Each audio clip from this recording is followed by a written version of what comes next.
자, 우리는 이번 시간에는 자연을 이해하는 관점의 다양성에 대해서 살펴볼 겁니다. 자연을 이해하는 관점의 다양성. 자, 인간과 자연의 관계를 보면서 인간이 자연을 어떻게 이용하고 그 이용하는 관점에 있어서 서로가 어떻게 다른 시각을 가지고 있는지 살펴볼 거예요. 생각열기에서 두 가지 의미 있는 부분이 나와서 같이 보고 넘어가려고 합니다. 전통적인 중국의 농부들이 그 농사를 짓는 과정에서 잉어, 돼지, 오리, 채소를 기르는 복합 양식법을 개발했다고 했는데, 우선 집에서 오리와 돼지를 길러 그리고 그 배설물을 비료 삼아서 이 논에다 뿌립니다. 그럼 논에다 뿌리면 똥이나 이런 것들을 배설물을 뿌렸으니까 논에선 채소도 자라고 뭐도 자라냐면 이끼나 조류 같은 것들이 자라는데 그 조류를 잉어에게 먹이는 거죠. 그리고 그 잉어를 논에 풀어서 해충과 잡초를 먹어치우게 하고 잉어 자체도 식용으로 소비하고 오리도 여기로 보내가지고 해충이나 이런 것들을 먹이게 합니다. 여기 잉어를 논에 풀어 이런 말이라기보다는 해충과 잡초를 주로 먹는 건 오리예요. 어쨌든 그래서 이런 것들을 다 복합적으로 하는 그러한 벼농사는 수세기 동안 많은 중국인들을 먹였는데 이제는 그런 게 아니라 명확하게 어느 지역에서든 농사를 지을 수 있도록 자연환경을 통제하는 거야. 온도, 습도 이런 것들을 전부 다 통제하는 거지. 빛, 온도, 습도 이런 그냥 인공적으로 조절해. 자, 즉 이런 겁니다. 하나는 주어진 환경 속에서 최대한 많은 생산량을 뽑아내기 위해서 오리라든지 잉어라든지 그런 식의 동식물이 하나에 포함된 커다란 생태계를 만들었다면 여기서는 아예 그냥 기우고 뭐고 간에 그냥 내가 원하는 대로 모든 것을 다 통제를 시켜버린 거야. 즉 기존에 있는 걸 최대한 활용했느냐 아예 새로운 것을 만들어냈느냐 이런 차이로 볼 수 있겠는데 어떤 게 옳은 것인가, 어떤 거에 대해서 우리가 더 중점을 두고 환경에 대한 생각을 해봐야 되느냐라는 것을 던져주고 있는 겁니다. 첫 번째에서. 자, 인간과 자연의 관계 한번 볼게요. 자, 이런 거죠. 무차별적으로 훼손해서 팩트야. 팩트. 기후 문제 환경오염의 주제 팩트. 자, 그런데 인간이 자연을 대하는 방식을 어떻게 보느냐. 자, 자연 환경 자체가 인간 생활에 미치는 영향이 절대적이다. 또는 인간이 기술과 능력을 통해 자연 조건을 극복할 수 있어야 된다. 또는 상호작용하기에 공존해야 된다라고 이야기하는 거지. 이해돼? 자, 그게 환경 결정론이고, 환경 결정론이 첫 번째인데, 자, 환경 결정론이라는 건 기후가 문명의 발달을 촉진했고 몰락시키기도 했다. 다시 말해, 자연 환경이 인간 생활을 이렇게 할 수 있다. 예컨대 추운 지역은 춥다는 자연 환경이 인간 생활을 A다라고 이렇게 정의할 수 있는 거고, 더운 지역은 덥다는 자연 환경 자체가 인간 생활을 B다. 이런 식으로 지정하거나 특정시킬 수 있다는 거야. 이게 무슨 말이 돼? 무슨 말인지 알아? 즉 국가나 민족의 흥망성쇠, 자연환경이 적응하는 과정에서 만들어진 환경의 산물이다라고 얘기를 했는데 그러나 동일한 환경에서도 사회 집단에 따라 자연환경을 이용하는 방식이나 생활 양식이 다르게 나타나는 경우, 즉 어떤 지역은 적도에서 A라는 환경 양식을 보여주고 어떤 지역은 적도 지역인데 B라는 환경 양식을 보여준다, 이런 거라든지, 또는 유리한 기후 조건, 아무래도 극지방이나 적도지방보다는 온대지방이 문명이 발달하기가 조금 더 유리한데 왜 온대 지역에서는 문명이 발달하지 못하고 오히려 적도에서 더 발달하는지, 이런 거라든지, 또는 그러니까 이거지. 자연환경이 불리한데도 문명이 발달한 지역 등을 설명이 된다고 안 된다고? 안 돼. 한계가 있단 말이야. 이해돼? 인간은 환경이 주는 한계에 적극적으로 대응하며 발전을 해왔어. 특히 이집트 같은 경우는 그 고대 시대에도 허구한 날 홍수가 나는 걸 곰곰이 생각해보다가 특정한 날에만 홍수가 나니까 홍수는 그냥 내보내고 홍수가 끝나고 나면 그 지역을 잘 일궈서 농사를 잘 지어보자, 이런 식으로 완벽하게 자연을 극복한 상황들이 나타난단 말이죠. 그래서 과학과 기술이 발달함에 따라 자연의 제약을 극복한 사례들이 증가하기 때문에 결정론만으로는 어려운 상황이다라고 이야기했어. 됐어? 이해돼? 즉, 첫 번째 주장이었던 왜 이렇게 안 내려가냐? 자연환경이 인간 생활에 미치는 영향이 절대적이라고 보는 환경 결정론은 요새는 많이 비판받고 있다. 자, 그런데 우리는 이 부분은 조금 체크해 볼 필요가 있습니다. 환경 결정론은 유럽이 제국주의를 확대하는 과정에서 식민지 개척 행위를 이용하는데 이용되었다라는 거지. 응? 그래서 지리학자 라첼 어디서 많이 들었네. 번영할 가능성이 높고 인구가 많은 국가가 자원도 더 많이 필요하므로 넓은 땅과 생활 공간을 소유해야 하며 이 때문에 약한 국가를 지배하는 것은 당연한 것이다라는 주장을 했단 말이야. 이게 결국 독일이 2번씩이나 전쟁을 일으키게 된 원인 중에 일부라고 할 수도 있겠지. 이해돼? 이해돼? 오케이? 그러니까 환경 결정론은 애초에 유럽 사람들이 훨씬 더 번영할 가능성이 높고 인구가 많은데 그런 사람들을 제대로 먹여 살려야 되니까 미개한 지역에 있는 지역의 뭐 자원이라든지 인구를 우리가 활용해야 된다라는 식으로 변질될 수도 있다는 거야. 하지만 어쨌든 비판받는 부분도 있지만 자연환경에 민감하게 반응하여 영향을 받고 있음을 부인할 수는 없다고. 그지? 자, 어쨌든 기후라는 자연환경이 산업 전반에 영향을 끼치고 있다. 왜? 오염을 유발하는 행위에 대한 제재 기준을 높이고 있으니까 더운 지역에서는 원래 더워야 되는 거야. 그걸 강제로 춥게 만들다 보면 에어컨을 통해서 수많은 이산화탄소나 그런 것들을 배출하게 되고 그러면 국제사회로부터 제재라는 걸 먹는다는 얘기지. 이해됐어? 이해됐어? 이 문명 발달 가능성이라는 것도 헌팅턴이라는 사람이 주장했던 건데 한번 읽어볼 만해. 봐봐. 온대기후 조건에서 인간의 신체 활동과 두뇌 활동이 가장 활발하기 때문에 문명이 발전할 수 있다라고 이야기한 거. 즉 적도나 극지대보다 그러니까 적도는 이 지역이겠지. 적도나 반대로 극지대보다는 온대 지역이 문명의 발달 가능성이 훨씬 높다라는 거지. 이해됐어? 좀 봐봐. 자, 별다른 노력 없이도 생명체가 잘 자라는 열대기후 지역은 고민할 필요가 없으니까 놀고 추운 지역에서는 살아남는 게 문제니까 망한다. 그러니까 온대 지역이 가장 크게 발전할 수 있는 확률이 있다라고 주장하는 게 문명 발달 가능성이자 환경결정론, 헌팅턴이 주장한 환경결정론이야. 그런데 반대로 헌팅턴 주장의 반론을 보자면 1000년 전까지만 해도 유라시아 문명이 근본적으로 공헌한 것이 없었다. 다른 지역에서 개발된 진보적인 선물들을 받아들일 수 있는 지리적 위치에 살고 있었을 뿐이다라고 이야기하는 거지. 북유럽의 민족들, 오늘날 경제 성장을 이룬 북유럽의 민족들, 아까 우리가 보면 여기를 얘기하는 거예요. 여기 있죠? 여기를 얘기하는 겁니다, 지금.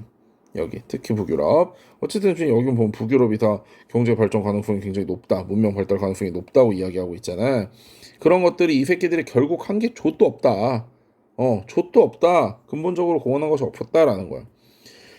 분일에게 문자를 고안한 원주민 사회가 멕시코에서도 북회기선 이남에 있었고 오래된 토기도 열대 남아메리카에서 출토되었다. 즉 적도 지역에서도 얼마든지 문명이 발달할 수 있는 정도의 문자라든지 오래된 토기 같은 것들이 만들어졌다. 그 다음에 예술 천문학생 여러 가정사회는 유카탄 반도 과테말라고 보면 마야 문명 여기 적도거든. 그럼 열대기후의 여러 나라들의 비온건에 처한 배경이 이런 것들로 몰린 결과이지 자연 조건이 중요한 변수는 아니다라고 반론을 했다는 거지. 이해돼? 생각을 조금 해볼 수 있겠어?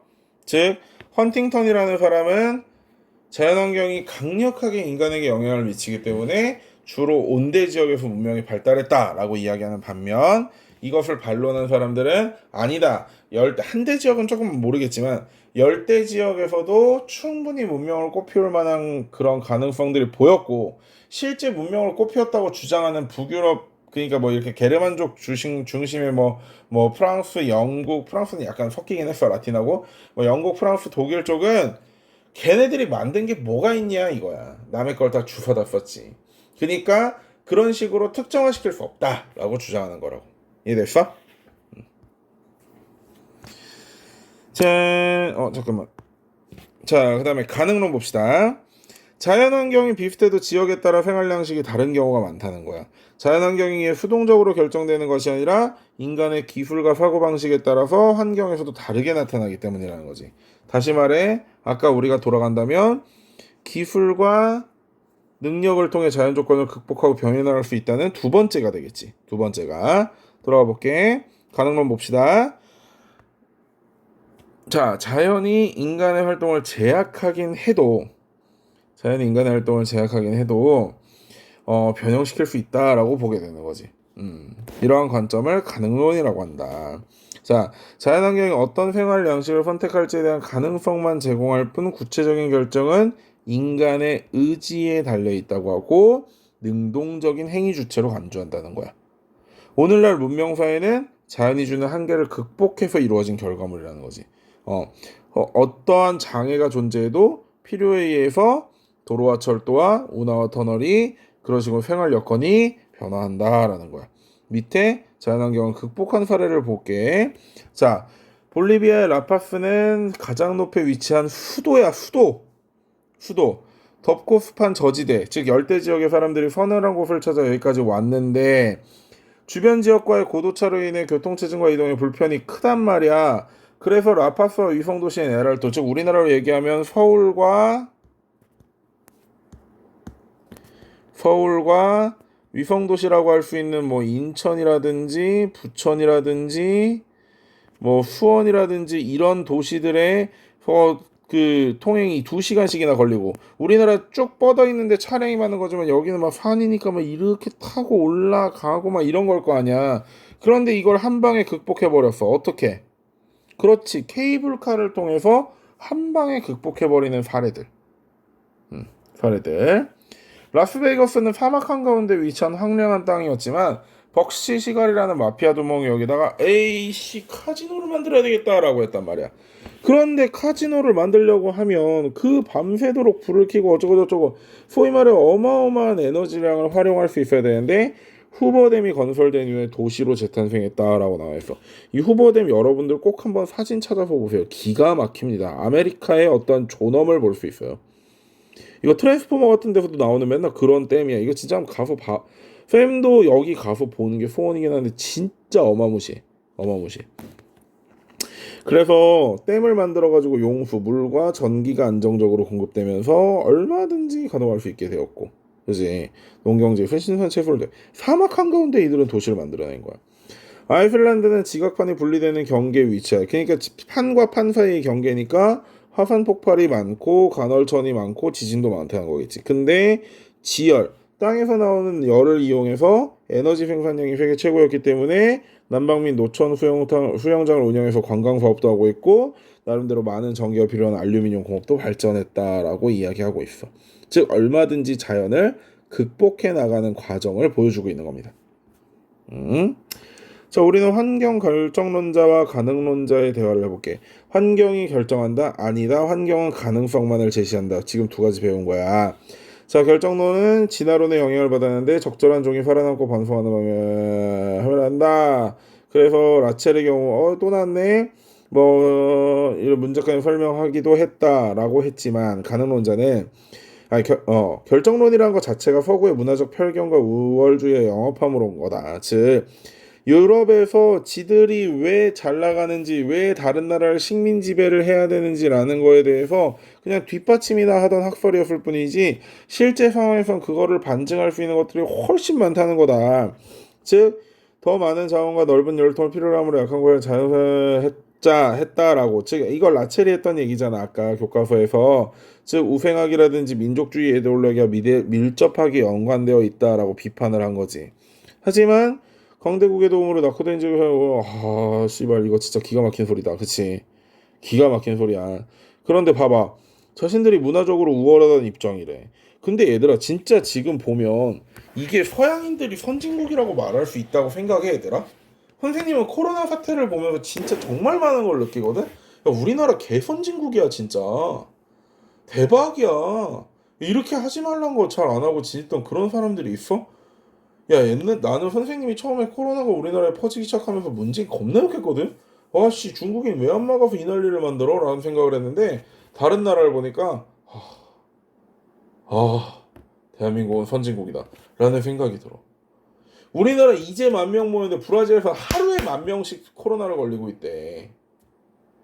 지금 이게 세상이 21세기에 무슨 흑사병도 아니고 전염병이 돌아 사람들 다 뒤지게 생겼다니까? 그렇잖아. 이게 진짜 지금까지 우리나라가 선진국이라고 생각했던 미국이라든지 영국이라든지 유럽의 여러 국가들이 아주 개두들겨 맞고 있는 걸 봐. 진짜 우리나라 선진국이야. 특히 왜 윗사람들이 이거 제발 안 좋으니까 이런 거 좀 하지 마세요. 예, 제발 나다니지 마세요. 마스크 쓰세요. 이러면 우리나라 사람들 되게 공손하겠어. 근데 이거 일본과도 좀 다른 점이다. 우리나라 사람들도 윗사람들에게 되게 잘 순응을 하고 일본 사람들도 윗사람들에게 잘 순응을 해. 근데 우리나라 사람들은 윗사람에게 순응을 하더라도 윗사람이 미친 짓을 하면 그 사람을 끌어내리고 새로운 걸 옹립해. 우리가 그거의 역사적 현장에 있었던 사람들이고 그걸 직접 느꼈던 사람들이잖아.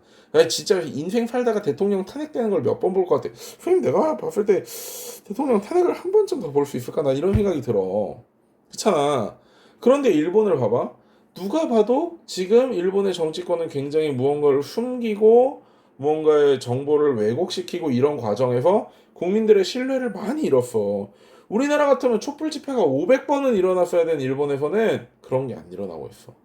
우리나라 사람들의 시민의식은 선생님은 굉장히 뛰어나다고 생각을 해. 필요한 부분에서는 얼마든지 시민의식을 지켜주고 그러지 않아야 될 상황에서는 분연히 들고 일어나서 올바름을 이야기하고 엄청 훌륭하다고 생각합니다. 선생님은. 자 어쨌든 다시 계속 들어가서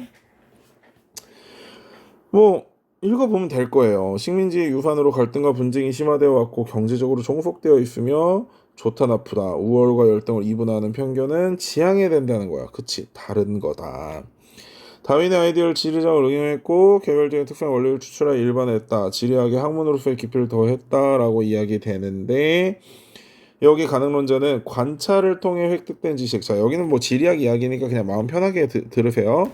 지리학이라는 거를 일반화시켜서 더운 지역은 이러니까 새로운 더운 지역을 탁 도착했을 때 더운 지역은 이럴 것이니까 여기 사람들은 이럴 거야 라는 식으로 일반화시켜야 되는 건지 아니면 실제로 관측해서 아무리 같이 더운 지역이라도 A는 A의 특성이 있고 B는 B의 특성이 있다 이렇게 구분해야 되는지 이 두 개가 지리학에서 충돌하고 있는 부분이 여기 내용입니다.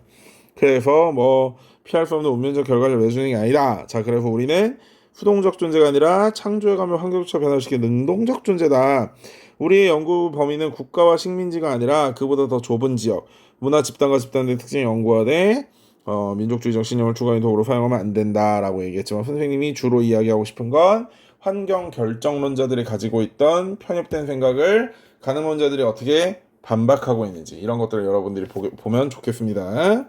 이게 나중에 제3세계의 갈등을 조금 낙후된 지역의 갈등을 이해하는 데 있어서 굉장히 중요한 포인트가 될 거야, 얘들아. 알겠어? 자, 한번 끊읍시다. 한번 끊고 마지막으로 자연을 보는 관점의 다양성 한번 볼게요. 여러분 고생 많았습니다. 안녕.